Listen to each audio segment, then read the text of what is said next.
நான் பண்ண ரோலுக்கே நான் வந்து டப்பிங் பண்ணேன்னா இப்ப தசமகான்ல கூட அந்த எக்ஸ்பீரியன்ஸ் இருந்தது. இந்த பிலிம் நான் வந்து காஸ்டியூம்ல இருக்கேன், மேக்கப்ல இருக்கேன், அந்த ஒரு டென்ஷன் இருக்கும், அந்த செட்டோட ஒரு ஒரு ஒரு வைப்ரேஷன் இருக்கும் இல்லையா, அதுவே ஒரு மூட் கொண்டு வரும். இப்ப அந்த இன்டென்சிட்டிய வந்து நான் எப்படி ஒரு 2 மாசம் கழிச்சு ஒரு டப்பிங் ஸ்டுடியோல ஏசி ஏசி யூனோ ஏசி ரூம்ல, so how do you do it, like you have to bring it back. so அந்த சேலஞ்சும் இருக்கு. அது என்னோட ரோலுக்கே நான் சொல்றேன். சோ இப்ப மத்த ஆக்டர்ஸ் பண்ண ப்ராஜெக்ட்ஸ்க்கு நான் வாய்ஸ் கொடுக்கறச்சே there are different challenges. Director Andrew wanted கொஞ்சம் ஒரு ஆங்கிலோ இந்தியன் டச்சோட ஒரு தமிழும் இருக்கிற ஒரு ஸ்லைட்லி மெச்சூர் வாய்ஸ். ஏன்னா இது வரைக்கும் லைலாவோட வாய்ஸ் கொஞ்சம் நமக்கு எல்லாருக்கும் தெரியும், சைல்டிஷா கேட்டிருக்கோம். That's a very young voice இல்லையா. சோ இந்த ரோல்ல she is playing a mother. so he tried out my voice. நான் வந்து லைலாவோட நிறைய இன்டர்வியூஸ் கேட்டு அவங்களோட ஒரு வாய்ஸோட ஒரு டோனாலிட்டி ஒரு டிம்பரும் பிடிச்சு, அது maybe because I also sing மியூசிக்கோட ஒரு கொஞ்சம் ஒரு அறிவு இருக்கிறதுனால மேபி நான் அந்த ஒரு ஆங்கிள் அப்ரோச் பண்ணதுனால இட் ஹேப்பன்டா இருக்கலாம். இப்போ ஒரு ரெகுலர் படம் நம்ம எடுத்தோம்னா, இல்ல ஒரு வெப் சீரிஸ் எடுத்தோம்னா, இல்ல பிலிம் எடுத்தோம்னா, அது that has to cater to an audience. அதுக்கு ஒரு டிஆர்பி ரேட்டிங் கிடைக்கணும், இல்லாட்டி இத்தனை தியேட்டர்ஸ் இத்தனை ஸ்கிரீன்ஸ்ல பிளே பண்ணணும், இல்ல டிஸ்ட்ரிபியூஷன்ல இவ்வளோ காசு சம்பாதிக்கணும். அந்த ஒரு ரூல்ஸ்குள்ளதான் அது வேலை பண்ணும். ஆனா இப்ப ஸ்டூடெண்ட் பிலிம்ஸ் இல்ல ஃபெஸ்டிவல் பிலிம்ஸ் நம்ம எடுத்துக்கிட்டோம்னா, அவங்க வந்து அந்த ஸ்டோரிக்கும் இல்ல அவங்களோட ஒரு கான்சியன்ஸ் இல்ல அவங்களோட ஒரு யூனிக் வாய்ஸ்க்கு ரொம்ப கட்டுப்பட்டு இருப்பாங்க. ஏதாவது ஒரு டயலாக் பேசி காட்டணும், படத்துல இருக்க டயலாகே வேணாம், லைக் லிட்டரலா அந்த ஸ்லம்ல பேசுற மாதிரி ஏதாவது ஒரு, அது சயின்டிபிக்கல் திங் இல்லையா, இல்ல நானே இல்ல அந்த மாதிரி. Okay okay. இப்போ நீங்க வந்து ஆக்டிங்கும் பண்ணிட்டு இருக்கீங்க, மாடலிங் ஒரு சைட் பண்ணிட்டு இருக்கீங்க, இன்னொரு சைட் பாத்தீங்கன்னா வாய்ஸ் ஆர்டிஸ்டாவும் இருக்கீங்க. சோ இந்த மாதிரி வேரியேஷன் கொடுக்கறதுன்றது வந்து இட்ஸ் குவைட் சேலஞ்சிங். அண்ட் அதுக்கு ஒரு தனி ஒரு எப்படி சொல்றது, ஒரு கான்ஃபிடன்ஸ் வேணும். நமக்கு என்னதான் ஒரு பேஷன் அதெல்லாம் இருந்தாலுமே ஒரு கான்ஃபிடன்ஸ் இருக்கணும் நம்மளுக்கு, அது முடியும் அப்படின்ற மாதிரி. ஸோ இப்போ வாய்ஸ் ஓவர் ஆர்டிஸ்டா பண்றதுக்கும் எது ரொம்ப டஃப்பான ஒரு ஜாபா இருக்கு உங்களுக்கு? ரெண்டுத்துலயுமே there are different challenges. இப்போ நான் பண்ண ரோலுக்கே நான் வந்து டப்பிங் பண்ணேன்னா, இப்ப தசமகான்ல கூட அந்த எக்ஸ்பீரியன்ஸ் இருந்தது. இந்த பிலிம் நான் வந்து காஸ்டியூம்ல இருக்கேன், மேக்கப்ல இருக்கேன், அந்த ஒரு டென்ஷன் இருக்கும், அந்த செட்டோட ஒரு வைப்ரேஷன் இருக்கும் இல்லையா, அதுவே ஒரு மூட் கொண்டு வரும். இப்போ அதே மூடு வந்து என்னோட சீன்ஸ் எல்லாமே கொஞ்சம் இன்டென்ஸா இருக்கிற சீன்ஸ் தான். இப்ப அந்த இன்டென்சிட்டிய வந்து நான் எப்படி ஒரு 2 மாசம் கழிச்சு ஒரு டப்பிங் ஸ்டுடியோல ஏசி ஏசி ரூம்ல, so how do you do it, like you have to bring it back. so அந்த சேலஞ்சும் இருக்கு. so each has its own challenge. இப்ப ஆக்டிங்னா இத்தனை பேர் நம்மள பாக்குறாங்க, நம்ம மனசுல வேற ஏதாச்சும் ஓடிட்டு இருக்கோம், ஆனா நம்ம அந்த கேரக்டர்ல இருக்கணும், ஜோன் அவுட் ஆக முடியாது அவ்வளவு ஈஸியா.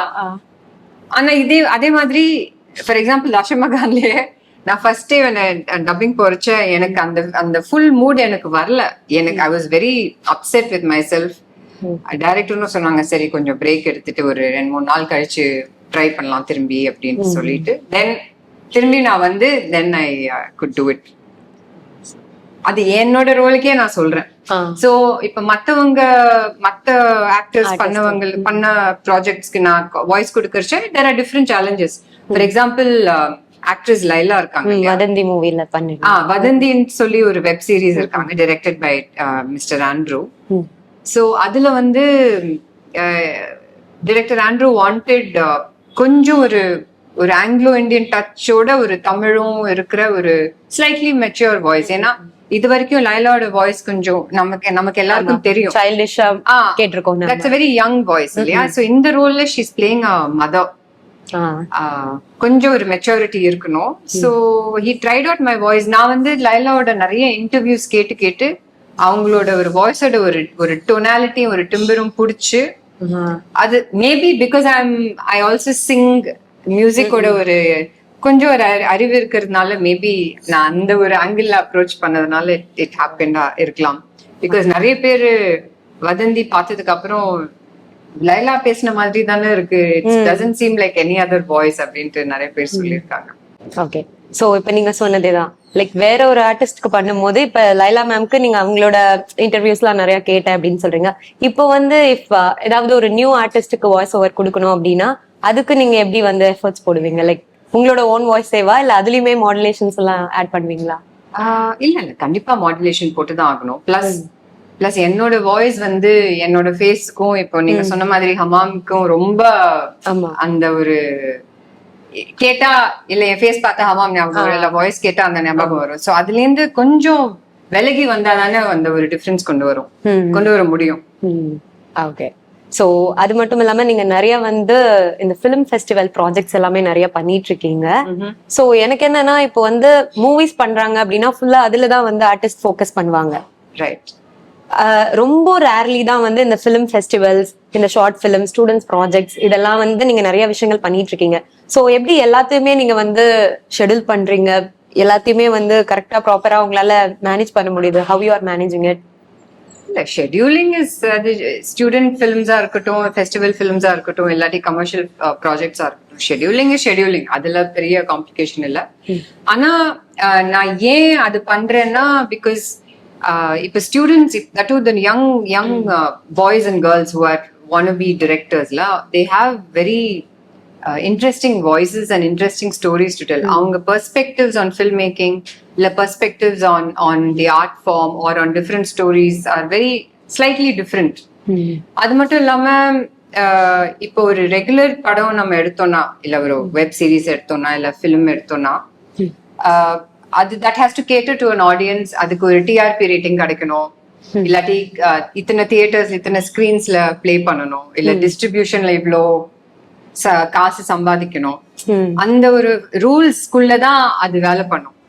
ஆனா இப்ப ஸ்டூடெண்ட் பிலிம்ஸ் இல்ல ஃபெஸ்டிவல் பிலிம்ஸ் நம்ம எடுத்துக்கிட்டோம்னா, அவங்க வந்து அந்த ஸ்டோரிக்கும் இல்ல அவங்களோட ஒரு கான்சியன்ஸ் இல்ல அவங்களோட ஒரு யூனிக் வாய்ஸ்க்கு ரொம்ப கட்டுப்பட்டு இருப்பாங்க. பை கட்டுப்பட்டு வந்து நான் வந்து ஒரு நெகட்டிவ் இதுல சொல்றேன். In fact it's actually a freeing thing. Okay. Because they don't have to play to an audience or please the producer. Exactly. So they can be honest to their voice. Okay, fine.